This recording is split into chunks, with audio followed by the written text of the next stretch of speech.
Welcome to Penrose Learning, where we make understanding easy. You start now. Place your bowl, pour 1/2 3/4 cup Choco Flakes into it, and measure about 150-200 ml milk. You do this first so the flakes sit flat and stay crisp under controlled milk flow.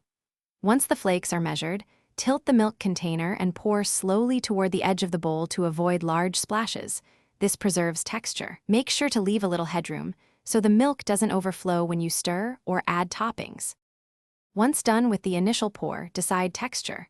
Let the bowl sit 20-40 seconds if you want softer flakes, or eat immediately for maximum crunch. You should stir gently 3-4 times. This spreads milk evenly without crushing flakes into mush. If using add-ins, fold them in now so flavors meld.